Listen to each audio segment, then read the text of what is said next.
Buenas noches, amigos, amigas, ¿qué tal? Bienvenidos y bienvenidas. Gracias por estar en sintonía de Gente Ve Opiniones. Esta noche, gracias a ISTA, vamos a conversar con dos buenos amigos de esta casa, con César Villalona y Alfonso Goite. César, bienvenido. Buenas noches. ¿Qué tal, Luis? ¿Qué tal, Alfonso? Alfonso. Muy bien, gracias por la invitación, Luis. César, gusto verte. Bueno, recuerde que ISTA es una institución que está trabajando con transparencia, con efectividad y muy cercana a la gente. Vamos a hacer esta noche un análisis sobre el Encuentro Nacional de la Empresa Privada ENADE. Vamos a hablar sobre qué pudimos ver y como país qué nos puede dejar este tipo de encuentros. ¿Cuál es el objetivo de esta actividad? Comencemos por eso. ¿Y cuál es la verdadera representatividad que tiene la empresa salvadoreña? Comenzamos contigo, Alfonso. Bueno, mira, esto de los ENADE que realizan los empresarios, estos encuentros empresariales, los tienen desarrollando desde 1999. Ya tienen 17 ENADES con las que realizaron en esta semana. Y su objetivo fundamental es ciertamente elaborar propuestas de políticas públicas o de propuestas económicas, sociales, etcétera, para que el gobierno que esté lo pueda retomar, ¿no? Y lo cual es válido, o sea, es importante que sectores empresariales realmente elaboren sus documentos, sus propuestas para que sean consideradas desde el gobierno. Pero desgraciadamente la ENADE en los últimos años, especialmente en los periodos de los gobiernos del FMLN, se convirtieron básicamente en un mecanismo de críticas persistentes contra la política de gobierno. O sea, ya era más una actitud política que un criterio técnico, profesional o empresarial de cara a la discusión de aspectos importantes para el país. A tal punto que el año pasado, por ejemplo, ninguno de los funcionarios públicos, ni el presidente, asistió a la ENADE. Precisamente era una respuesta a ese grado de confrontación que se llegó entre el gobierno y la empresa privada. Este año, pues el presidente ha estado en este ENADE, conjuntamente con otros representantes de otras instancias públicas, la Corte, la Asamblea, etcétera. Y realmente el planteamiento de la ANEP ha sido presentar una propuesta sobre empleo y desarrollo, ¿ya? Y ciertamente su propuesta o su planteamiento alrededor del tema de empleo y desarrollo parte de premisas totalmente equivocadas. Totalmente equivocadas. Realmente es una pena que los empresarios, en vez de hacer una reflexión seria sobre la situación del país, los factores reales, estructurales que determinan el comportamiento de la economía y la situación del empleo en El Salvador, estén orientándose básicamente a criterios o premisas que no son reales, ¿ya? Por ejemplo, ellos hablan del criterio de la falta de inversión en salud y educación, que yo creo que tal vez César puede desarrollar mucho más eso, pero nunca antes en este país, en los últimos 8 años, se ha hecho tanto en el tema de salud y educación como en este periodo. De hecho, el gasto en salud y en educación se ha incrementado. En los 20 años del gobierno de Arena no existía eso, las deficiencias en el área de salud y educación eran evidentes. Si es que se ha superado muchos de esos problemas más bien en este periodo. Eso es un punto, es una falacia que han planteado. Por otro lado, hablan de seguridad jurídica para la inversión. No, nuevamente, o sea, en este país, en los últimos años es donde se ha establecido la mayor cantidad de leyes. Hay una ley de estabilidad jurídica para las inversiones, aprobada en la Asamblea Legislativa.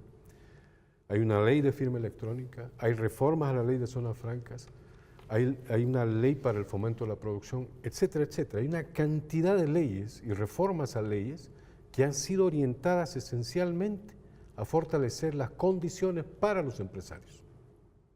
Entonces, no reconocer eso ellos no lo hicieron en 20 años. No hay ninguna de estas leyes que se pudieran haber hecho en esos periodos.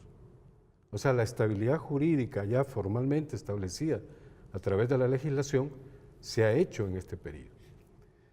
Y por otro lado, plantean la simplificación de trámites, que hay que avanzar en la simplificación de trámites, que hay una maraña de trámites en el gobierno que hace imposible generar unas condiciones adecuadas para que los empresarios inviertan. Nuevamente, o sea, no es cierto. No es cierto. Si fuera cierto, ¿ya?, toda la estructura de tramitología que tenían los gobiernos de Arena, eso pasaron a los nuevos gobiernos. Y entonces ahí tuvo que hacerse la reforma. ¿Por qué ellos no se quejaron durante 20 años de que los trámites eran engorrosos o era una gran maraña? Si era la misma que dejaron, pues es la misma que dejaron a estos gobiernos, y que estos gobiernos últimos han estado más bien perfeccionando y mejorando. Precisamente lo que dice el presidente de la República en ese momento, dice no, el Banco Mundial, el grupo del Banco Mundial reconoce los avances en términos de facilitación a las inversiones en el país. De hecho, Fomilenio 2 incluye un componente que tiene que ver con tramitología, ¿verdad? Con reducción de trámites. Hay un esfuerzo muy importante, sobre todo en el área de la construcción.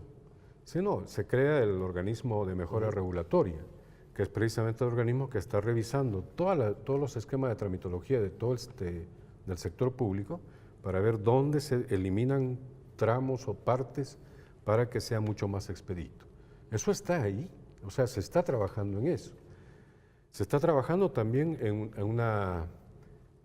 un sistema de mejor administración del sector público. Ya la ley está metida en la Asamblea Legislativa y está discutiendo. Pero no, ellos quieren leyes a su medida, no a las medidas global que el país requiere. Ese es un gran problema. Entonces, precisamente lo que señala el presidente, el Doing Business muestra los avances que se han hecho. Estamos se han reducido más de 20 puntos en el último año, en términos de la categorización que tiene el Doing Business. O sea, hemos mejorado, hemos avanzado, estamos en el puesto 75. Antes estábamos como en el puesto 118. O sea, hay un avance importante. Hay que explicarle a la ciudadanía que el Doing Business es una categorización, es un ranking que se hace a nivel mundial, ¿no es cierto? Exactamente, de 190 países.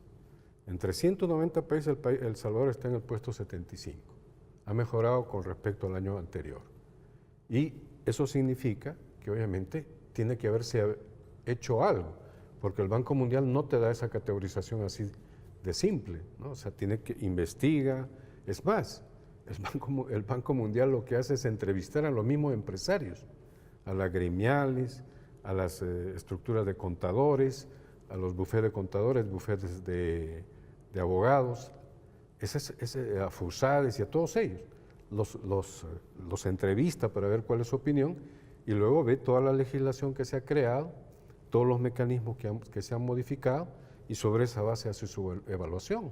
Es decir, con esa información califica al país, digamos. Exactamente. Entonces, ellos no pueden decir que no es cierto. O sea, que seguimos en un problema de una gran maraña tramitológica.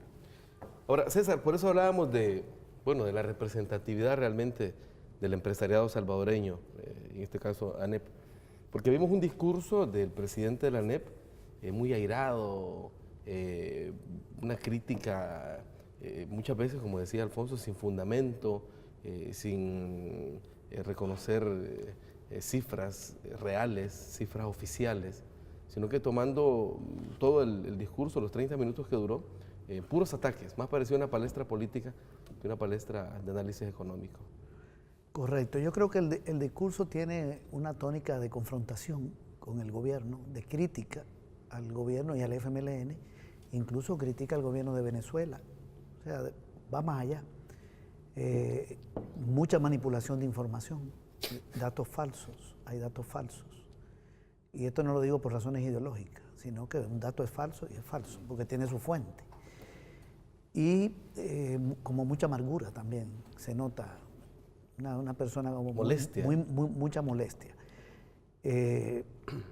Hay una serie de... Yo he hecho como un punteadito de más o menos las ideas principales. Yo quería comentar algunas. Por ejemplo, ya Alfonso estaba tocando lo del índice del Doing Business, el del Banco Mundial. Fíjate que cuando él arranca su discurso, dice que en aquellos años, se refiere cuando terminó la guerra, nosotros éramos el país de Centroamérica con mejor índice, mejor clima de inversión. Bien, no te dice cuál era el lugar que ocupábamos. Es una expresión. Igual alguien puede decir, éramos el peor. Y da igual. Porque si tú no dices... No tiene ningún fundamento. Si tú no lo comparas con qué lugar ocupábamos, Costa Rica, todos, eso queda como un juicio. ¿Y qué lugar ocupábamos? Bien, entonces él no nos da ninguna información. Yo no tengo la fuente de aquella época, pero a mí me parece raro que terminada la guerra, nosotros tuviéramos el mejor clima de inversión de la región. Debía ser Costa Rica, digo yo. Claro. E incluso Guatemala, que aunque tenía un conflicto, no tenía la envergadura del nuestro. Pero bueno, él debió aportar la información. Pero yo sí tengo otros datos. Por ejemplo, el año pasado, nosotros ocupamos, en el último informe que acaba de sacar el Banco Mundial, dice que nosotros ocupamos el lugar 73 de 190 países. Y el año anterior a ese ocupábamos el 95. O sea que de un año para otro hemos mejorado 22 puntos en el índice de clima de inversión, condiciones para la inversión. Y si nos vamos más atrás, en el 2014, cuando llegó el gobierno del presidente Salvador Sánchez Serén, estábamos en el lugar 118. Ahora estamos en el lugar 73. O sea, hemos avanzado 45 posiciones. ¿Por qué él no hizo referencia a estos datos? Porque estamos hablando de 2014 a 2016, un avance enorme en materia de clima de negocio, que es lo que a ellos les interesa como empresarios. Generalmente están hablando de este tipo de cosas, porque para ellos un clima de inversión favorable es como que todo va bien en un país, lo cual tampoco es así, porque depende de lo que esté pasando en las variables sociales, etcétera, que por cierto vamos muy bien en eso. Ok, entonces, aquí hay una primera manipulación. Luego dice, este es otro juicio que yo quisiera compartir. La inversión privada es la única generadora de empleo y de riqueza. La inversión privada es la única generadora de empleo y de riqueza. Bien, la CEL es una empresa pública. La CEL genera riqueza, porque la palabra riqueza aquí, en la concepción de ellos, es producción, Producto Interno Bruto. Bien, genera producción, genera riqueza. La CEL genera riqueza, porque la CEL es una empresa que genera energía hidroeléctrica, geotérmica, también tiene transmisión, también genera riqueza ANDA. O sea, las empresas públicas generan riqueza, las que hay, porque Arena privatizó muchísimas. Me da la impresión de que para una persona como Luis Cardenal, si la CEL es pública, lo que genera no es riqueza, pero si mañana la privatizan y hace lo mismo que hoy la CEL, y vamos a suponer que caiga en manos de él, que hay un gobierno que la privatice, eso no va a ocurrir en los gobiernos del FMLN. Entonces, esa empresa, al ser privada, ya genera riqueza. Aunque haga lo mismo. Sí, esto es interesante, porque un estudiante de economía debería analizar este discurso. Un estudiante de primer año tiene elementos de reflexión impresionantes. Y si anda la privatizo, ya genera riqueza. Bien, entonces, esta es una expresión totalmente equivocada. Por cierto, volviendo al tema anterior, dice que tenemos los peores índices sociales de Centroamérica. Y los peores índices sociales de Centroamérica, te lo voy a decir con su palabra. Hoy estamos atacados en los peores lugares de los indicadores regionales de desarrollo económico y social. Los peores indicadores económicos y sociales. La pobreza en El Salvador está en 32.7. En Guatemala supera el 50%. En Nicaragua se acerca a 60% y en Honduras los datos que está dando la CEPAL andan por más de 60%. Para dar un indicador, si yo utilizo 50 indicadores, agarré solo pobreza, si utilizo cualquier otro, El Salvador solo está por debajo de Costa Rica en los indicadores económicos y sociales. incluso la productividad laboral es la mejor de Centroamérica después de Costa Rica. Tenemos el país con las mejores carreteras de Centroamérica, incluso ahí superamos a Costa Rica. Es emitir un juicio de ese tipo, porque una persona que dice una cosa como esta debe decir, voy a dar un ejemplo, o voy a dar 50 ejemplos. Pobreza, analfabetismo, mortalidad infantil, pero no te da ninguna información, sino que es un discurso eminentemente de consignas para atacar un gobierno. Bien, y así... Y que no te quepa la menor duda, perdón César y Alfonso, que son los titulares que vamos a ver en los periódicos en los próximos meses. Es decir, ese discurso puesto en capsulitas en los titulares que utilizan los medios que están alineados Sí. a la derecha. Yo quisiera solo referirme a un último en este primer bloque, que esto me parece genial. Dice, no todos tienen acceso a buenos servicios de salud y educación, pero eso es obvio. ¿Y en qué país todo el mundo tiene acceso a buenos servicios de salud y educación? No todos tienen acceso en este país a buenos servicios. Obviamente no todos tienen los ingresos de Luis Cardenal. Sabemos que hay gente que tiene dificultades para tener acceso a esos servicios. Pero él podría dar una información, en vez de emitir un juicio así, podría darnos la siguiente información. Porque eso está en todos los balances que han presentado las instituciones del gobierno y reconocido por organismos internacionales. ¿Cuál era la mortalidad materna cuando gobernaba el partido de Luis Cardenal? O sea, cuando gobernaba Arena, 49.7 por 100.000, por 1000. ¿Cuál es la mortalidad materna? 27.4. La mortalidad infantil estaba en 22 por 1000 en el año 2009, cuando terminó el último gobierno de Arena. Digamos, ya había un gobierno compartido, pero fue lo que ellos dejaron. Y en el 2006 está en 9.8. Esto lo reconoce la UNICEF. Le puedo dar la información a Luis Cardenal si nos estuviera viendo. Aquí tengo la web de la UNICEF, para que busque solo estos datos de salud y educación. Aquí habían ecos, cuando gobernaba Arena, no habían ecos. Aquí existía el Hospital de la Unión, no. El Hospital de Maternidad, no. ¿Cuántas unidades, establecimientos de salud habían cuando gobernaba Arena? Aquí tengo yo el dato. 413 en el 2008. Y para el 2016, 815 establecimientos de salud. Farmacias especializadas, tenemos 3 que no habían. Se quitó la cuota voluntaria de salud. Tenemos una ley de medicamentos que redujo sensiblemente los precios de los medicamentos. Los avances en salud están reconocidos por los organismos internacionales. ¿Qué le cuesta a un empresario de un gremio importante como la ANE decir que reconoce algunos avances? No, obviamente no todo el mundo tiene acceso a salud, tenemos pobreza, pero tenemos más acceso. Hay una tendencia favorable a que la gente tenga más acceso a la salud y a la educación, porque también habló de la educación, el analfabetismo lo dejaron en 17%, hoy está como en 9%. Hoy tenemos más de 70 municipios libres de analfabetismo. Hemos mejorado en todos los índices. Entonces, ¿quién no sabe que en el país hay personas todavía en pobreza que tienen problemas de acceso a servicios? Lo está descubriendo, pero la pobreza Arena la dejó en 40 y hoy está en 32.7.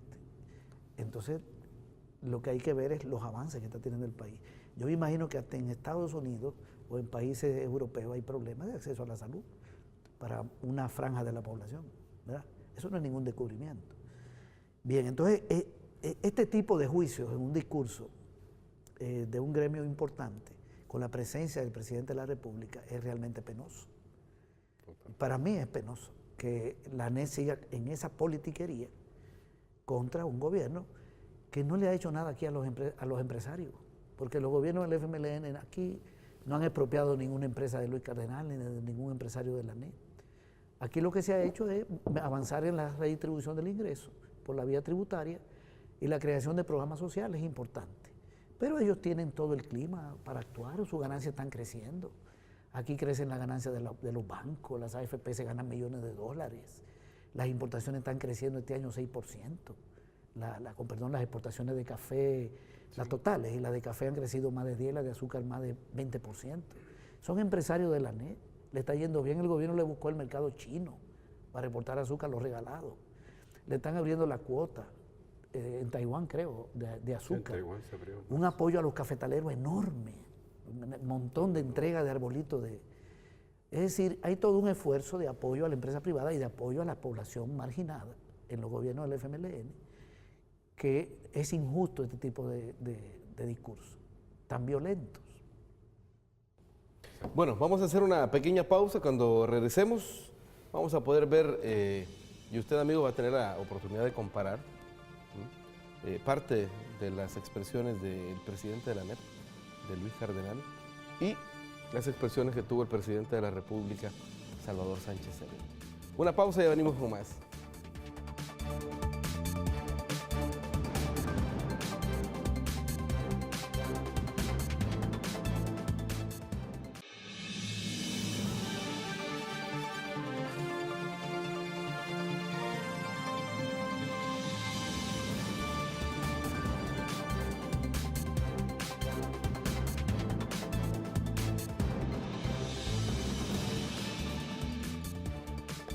Bueno, gracias a ISTA seguimos hablando sobre los temas económicos de nuestro país. Estamos analizando el ENADE 2017. Vamos a ver, Alfonso y César, fragmentos de los discursos tanto del presidente de la ANEP, Luis Cardenal, como del presidente de la República, Salvador Sánchez Serén, para que podamos tener la oportunidad de comparar ambas posiciones. Veamos. En esos años el Foro Económico Mundial nos colocó en primer lugar en la región, por encima de Panamá y Costa Rica, como el país de mejor clima de inversión. Diversos organismos nos señalaron como un ejemplo en el combate a la pobreza. Durante estos últimos años, lamentablemente, nos extraviamos y hoy por hoy estamos atascados en los peores lugares de los indicadores regionales de desarrollo económico y social. Desde el inicio de mi gobierno en el 2014 hemos avanzado 45 posiciones en el Doing Business, pasando del puesto 118 al 73. Significa que mejoramos las condiciones para hacer negocios y atraer inversión. Estamos posicionados como una de las 10 economías con una mejora notable y con más reformas en materia regulatoria en América Latina. Esto nos indica que en 3 años el país avanza sostenidamente y crea las condiciones para la inversión y el desarrollo. Bueno, ahí teníamos este fragmento que justamente habla de lo que te referías, Alfonso, del clima de negocios. Exactamente, yo creo que la visión es clara, o sea, el presidente está mostrando ciertamente las cosas positivas que se han dado y por el otro lado tenés un sector empresarial obviamente que pretende demostrar que no hay nada avanzado en este país. Fíjate lo que dice Cardenal, dice, es necesario reconocer que la actual crisis es una de las más graves que hemos vivido en nuestra historia, dice. ¿Cuál crisis? Yo no sé a qué se refiere con esto. Crisis tuvimos en el 2008, pues 2009. Exactamente, sí. Esa es la crisis más grave que hemos vivido en las últimas décadas. El país decreció 3.1. 3.1, las exportaciones cayeron en 13%, todos los indicadores, todos los sectores cayeron negativamente, etcétera, etcétera. Entonces, estamos hablando de otra cosa. Este señor no entiendo, porque poco lo que decía César. Si estamos viendo que las empresas constructoras están invirtiendo más, estamos hablando de millones de inversiones en términos de construcción. Vamos a ver un sector construcción en este año que va a crecer casi al 3%, entiendo yo. La economía del país va a crecer al 2.4 o 2.5%, todavía no terminamos el año, pero ya está más o menos en esa perspectiva. El sector agropecuario va a crecer como nunca antes. O sea, no entiendo de dónde saca él esta gran crisis, ¿no? De hecho, hay otros indicadores que te pueden mostrar los niveles de inversión privada. Las telecomunicaciones están invirtiendo porque saben que están ganando aquí, que hay ganancias, que hay posibilidades. La capacidad de demanda ha aumentado en este país en los últimos años, la capacidad de demanda de la gente, ya sea por las remesas, ya sea por mejoras salariales o lo que sea, pero ha mejorado todo eso y eso está impactando en la economía positivamente. Obviamente no crecemos a ritmos más altos, pero eso tiene que ver con otros factores estructurales que en otro momento podríamos discutir. Pero yo no entiendo de dónde saca este criterio de que es la crisis más grave de la historia del país.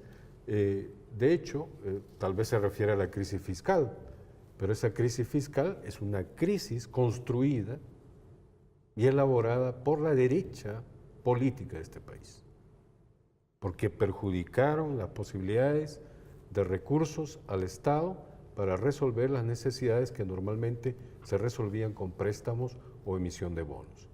Esa crisis fiscal es el resultado de una acción política interesada y que ellos también compartían eso, desgraciadamente, ¿no? Entonces lo que quiero decirte es, el presidente está muy claro de los avances y creo que la economía, si la analizamos seriamente, la economía y el ámbito social del país ha mejorado sustantivamente. Otra cosa es que ellos hablen de esto como que es una situación crítica, que estamos muy mal y que hay que cambiar el rumbo, dicen ellos. ¿Cuál rumbo? Si ellos no saben ni siquiera cuál rumbo quieren, cuál es el rumbo que quisieran. El rumbo que está planteado aquí es el rumbo de resolver las necesidades de los sectores más excluidos y más pobres de este país, por un lado.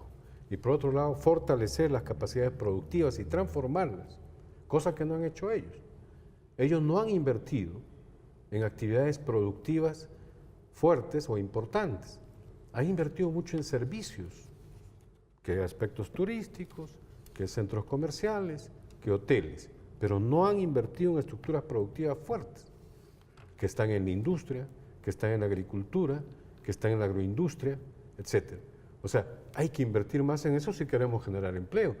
Ellos mismos hacen un acto de contrición y dicen, no hemos creado más empleos. Sí, no han creado más empleos porque no han querido invertir.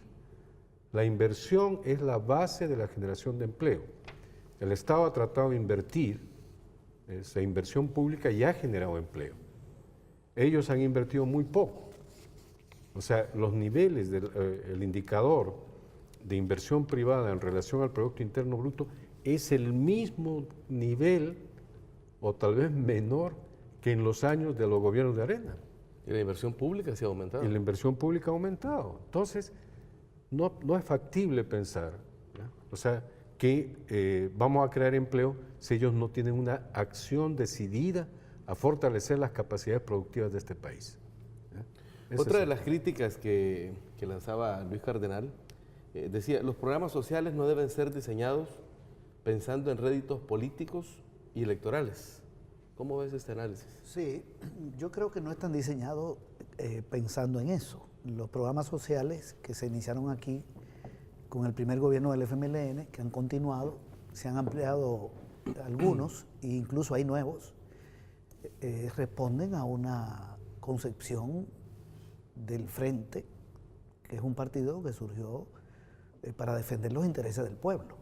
O sea, el Frente defendió a este pueblo durante la guerra y desde el gobierno es lógico que trabaje por el pueblo, que utilice las herramientas de política económica, las que quedan, y de política social, para trabajar por las mayorías populares, ¿verdad? El Frente se opuso aquí a las privatizaciones, se opuso a todas las medidas que aprobó Arena, que fueron lesivas para los intereses del pueblo. Y está trabajando en función de la población. Entonces eso no es un asunto político. Lo menos que tú puedes esperar de un partido de izquierda es que haga lo que está haciendo el FMLN. Entonces, ¿cuáles son esos programas que están diseñados de manera política? Ciudad Mujer. Ciudad Mujer no está diseñada ese programa con un fin político, sino porque se cree en que hay que hacer ese tipo de acciones. Por cierto, más de 1 millón de mujeres, 1,5 millones, tengo entendido, han pasado por la sede de Ciudad Mujer. Y de hecho es una institución modelo para otros países, que recibió un premio hasta de las Naciones Unidas, tengo entendido, o de la OEA, no recuerdo bien, inició en el 2012. El programa de paquetes escolares, bueno, el FMLN es un partido que trabaja por los sectores más necesitados. Son 1.300.000 estudiantes que reciben el paquete y la alimentación 1.100.000. Es el otro programa, el programa de pensión básica. Ese es un programa para ayudar a la gente pobre de más de 70 años que no cotizó a la seguridad social, pero que trabajó toda su vida. Claro, para una persona como Cardenal eso puede ser un derroche, pero para el FMLN eso no es un derroche, es ayudar a la gente a mejorar sus condiciones de vida. El otro es el de agricultura familiar, que bueno, inició incluso con el gobierno de Saca, en la entrega de paquetes, digamos, pero muy limitado. Ese es un programa también que es para rescatar el sector agropecuario, destruido por los gobiernos de Arena, porque aquí se aplicaron muchísimas medidas que provocaron una caída de la producción agropecuaria y una emigración de 3 millones de personas del país durante los gobiernos de Arena. Entonces, esos programas tienen esa lógica. Y hay que decir algo, en el año 2013, a finales, me acuerdo, la Asamblea Legislativa aprobó los 7 programas sociales, porque me han quedado otros, el de comunidades urbanas y el programa PATI, que ahora lo maneja el INJUVE. Lo aprobó la Asamblea con los votos de todos los partidos como políticas públicas permanentes. Es decir, que Arena, que tanto ha criticado los programas sociales, votó por ellos. No sé si lo hizo porque habían elecciones a principios del 2014 y la Asamblea lo puso en el centro de la discusión a finales del 13, que fueran o no permanentes. Pero lo cierto es que están aprobados como políticas públicas con los votos del propio partido de Cardenal. ¿Verdad? Entonces, ¿de qué política está hablando él?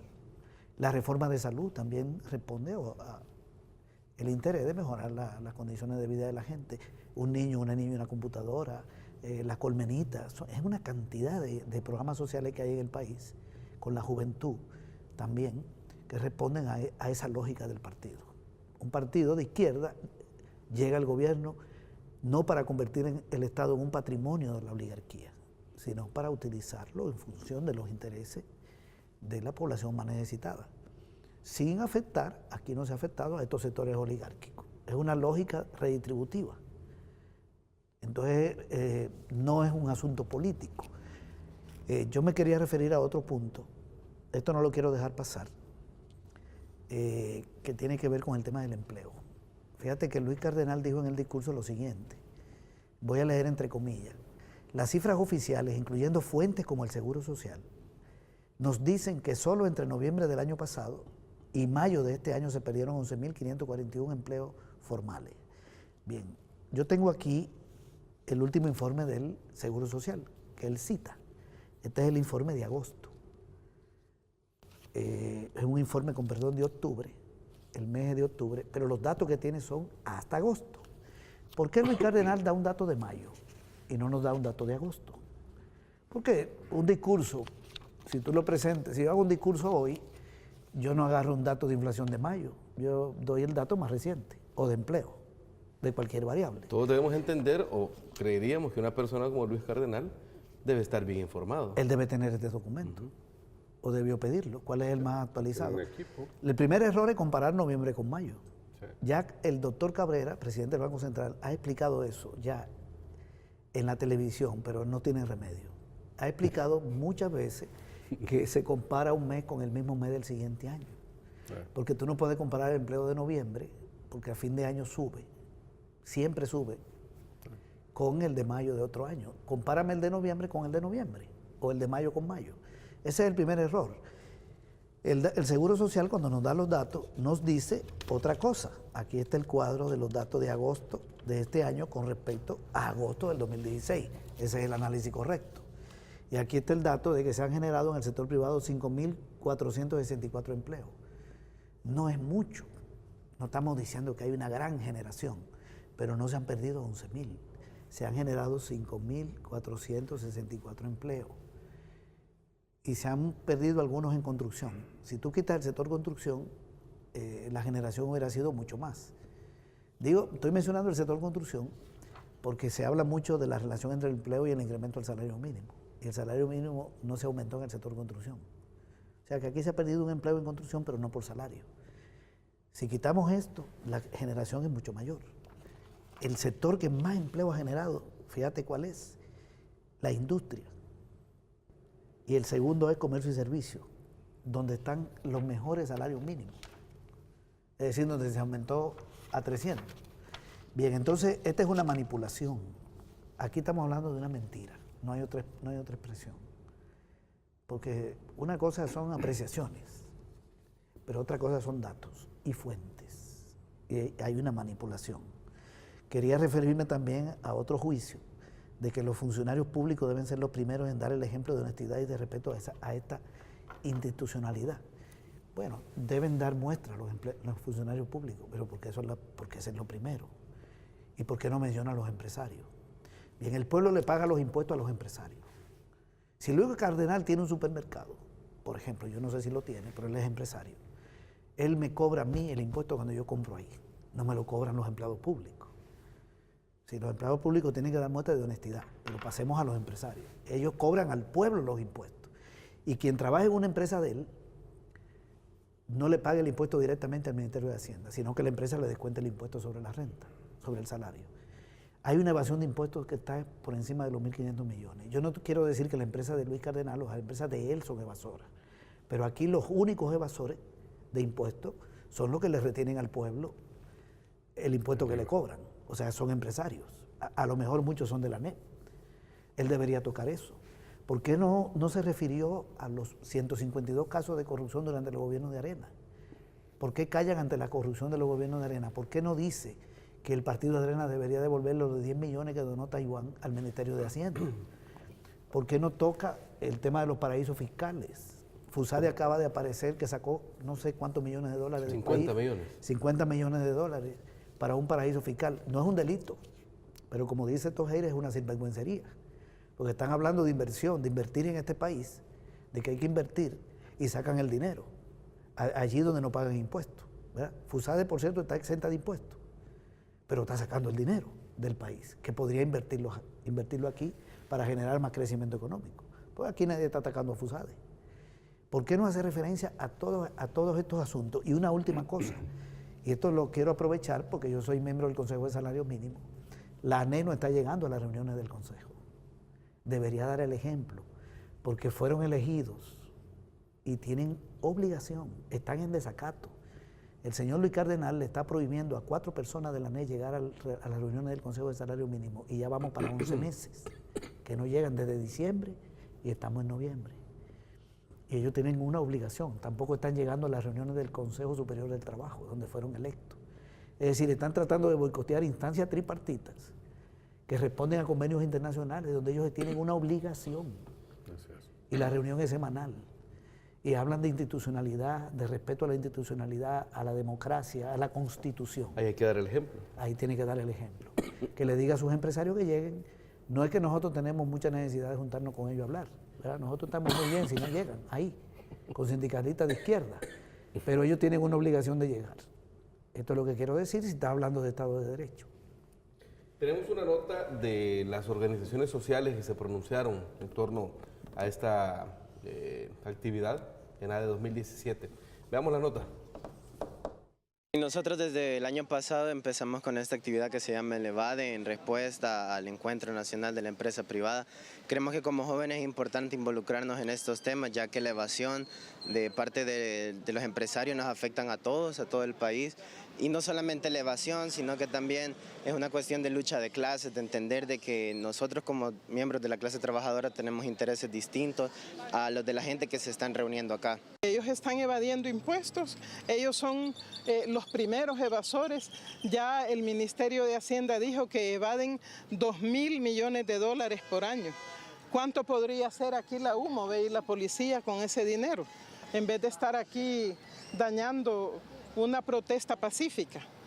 Ellos son los que según Oxfam evaden 1.800 millones de dólares por año y según la UCA 1.500 millones de dólares por año.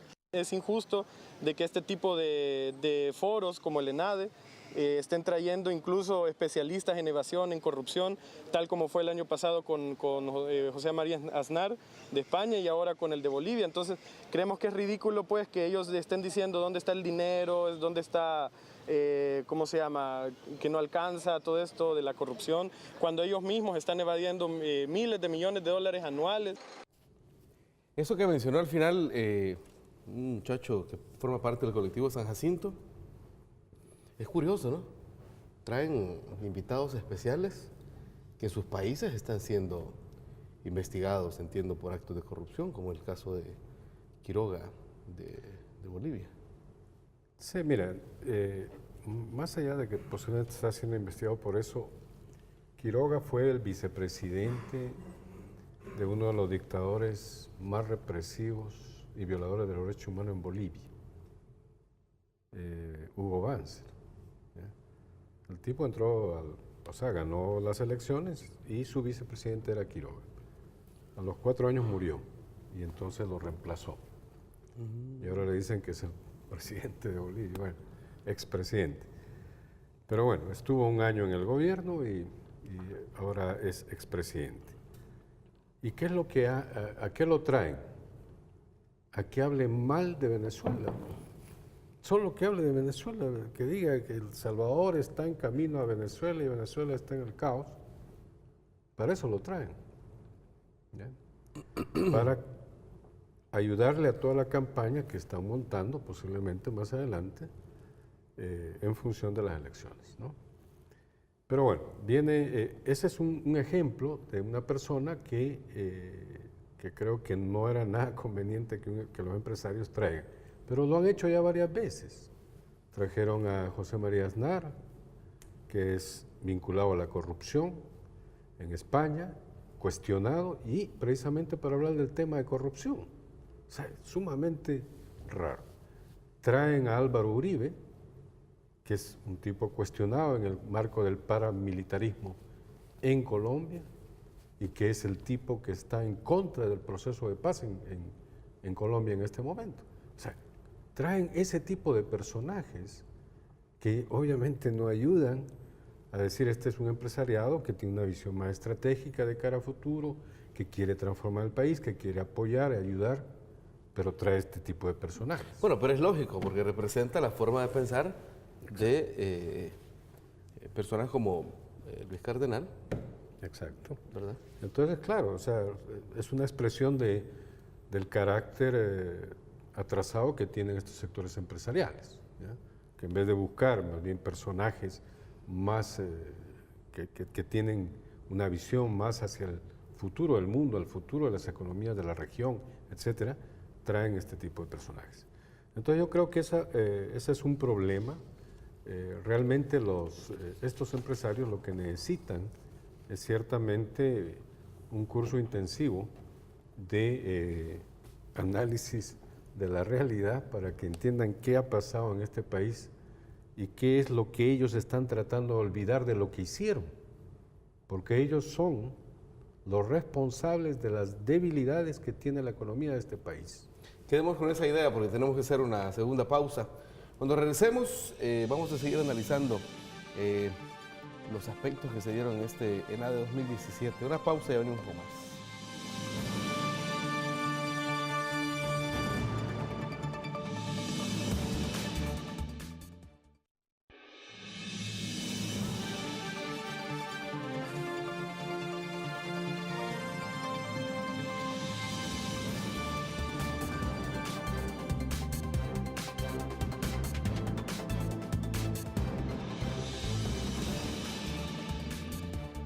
Bueno, gracias a ISTA seguimos analizando la economía de nuestro país y sobre todo este encuentro de empresarios 2017.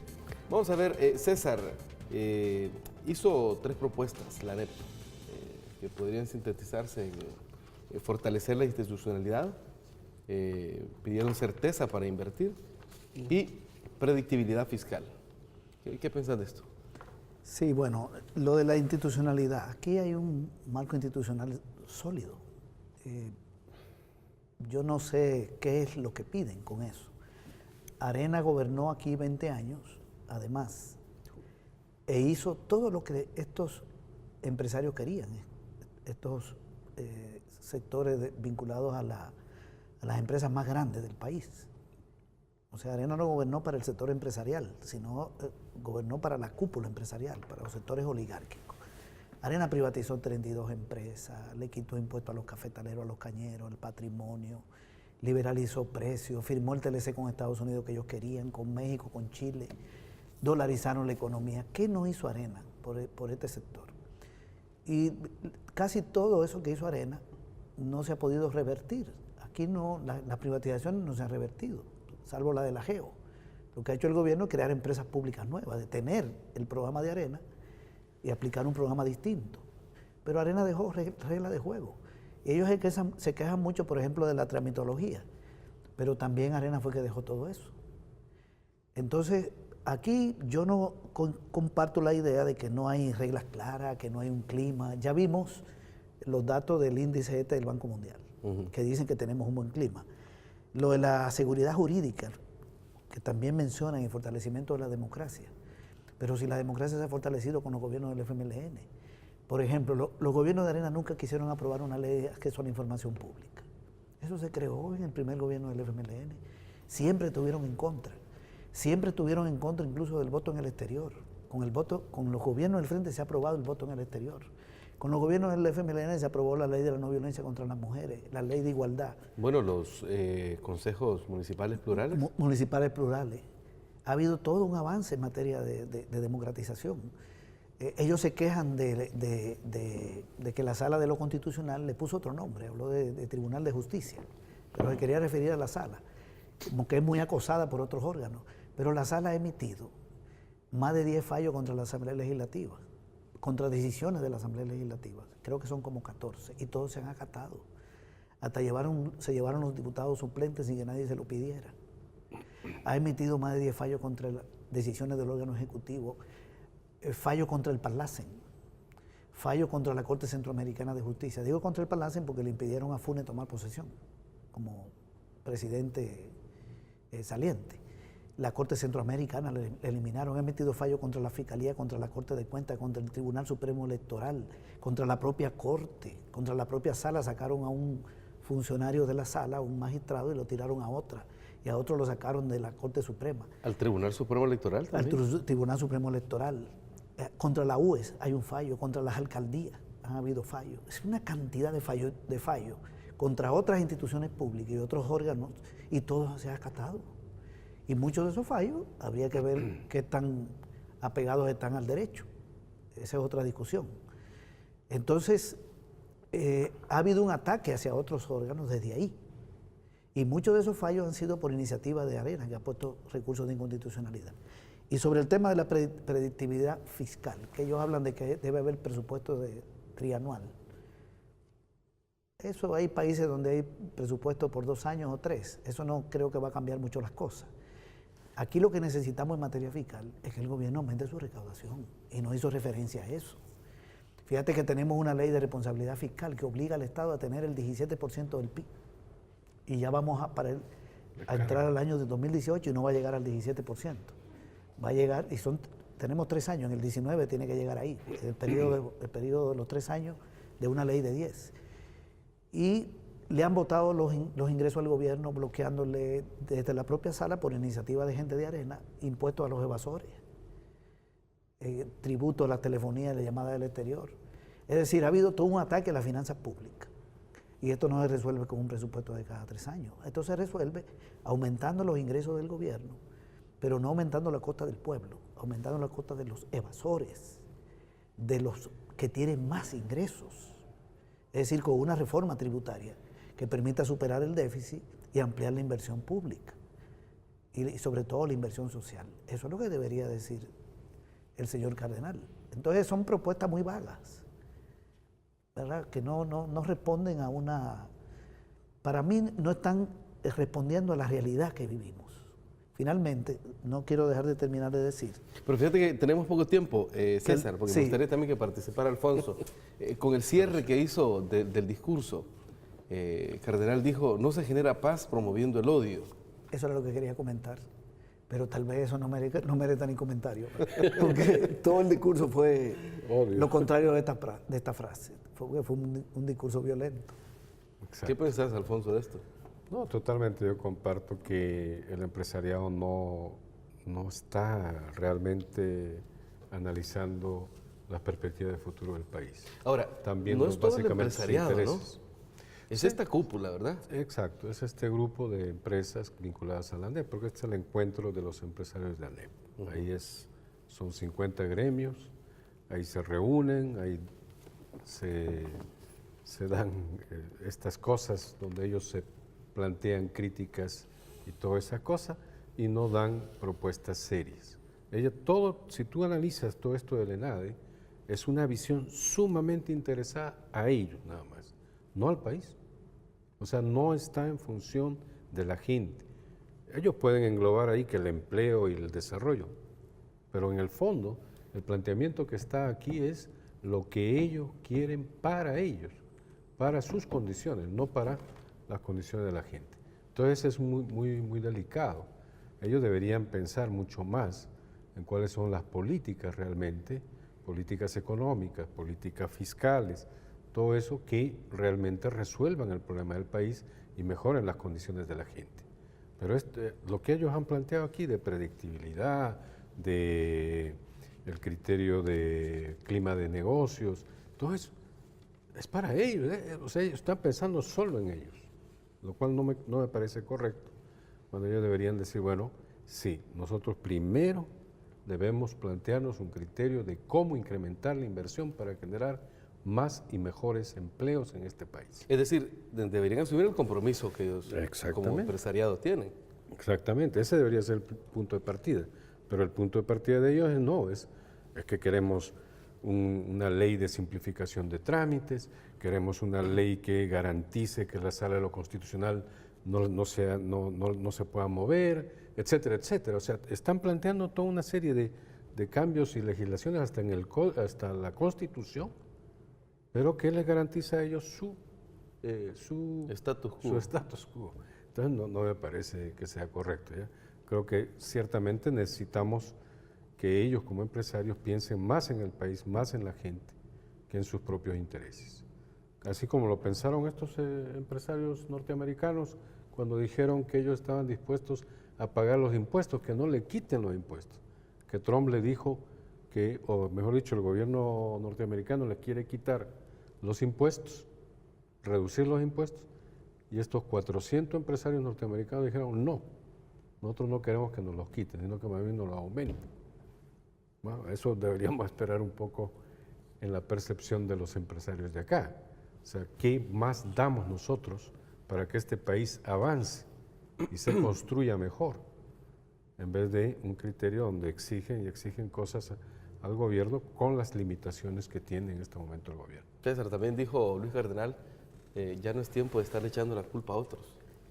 Correcto, y recurriendo al pasado, pero todo el discurso es echar culpa.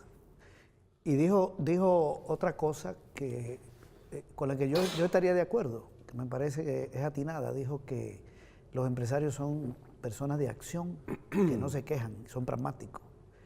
Lo que sucede es que eso es una verdad para el 99% de los empresarios de este país, ¿verdad? Para el 99%, que andan viendo cómo mejoran sus negocios, cómo trabajan en armonía con el gobierno. Pero esa verdad no le cae al que la dijo, ¿verdad? Es una verdad para el empresariado salvadoreño, pero no para esa cúpula. Esa cúpula sí se queja y vierte mucho odio y siempre está recurriendo al pasado porque tiene muchos intereses, porque pertenecen a Arena, y eso no es un delito. O sea, que Luis Cardenal sea de Arena no tiene nada de cuestionable. Él fue candidato a alcalde, vencido por Héctor Silva en las elecciones del año 2000. Bien. También fue ministro de Turismo, muy cuestionado en el gobierno de Saca, hay que recordar eso, que renunció por un caso ahí de las empresas, de su empresa de turismo, que ganó una licitación para el Ministerio de Turismo siendo él el ministro. Bueno, vamos a quedarnos con estas ideas, el tiempo se nos ha agotado. Quiero agradecerles a ambos por compartir estas opiniones. Gracias, Luis. Buenas noches, nos vemos el otro jueves. Listo. Amigos y amigas, gracias. Recuerden que este programa es gracias a ISTA, una institución que está trabajando con transparencia, con efectividad, muy cercana a la gente. Pasen buenas noches.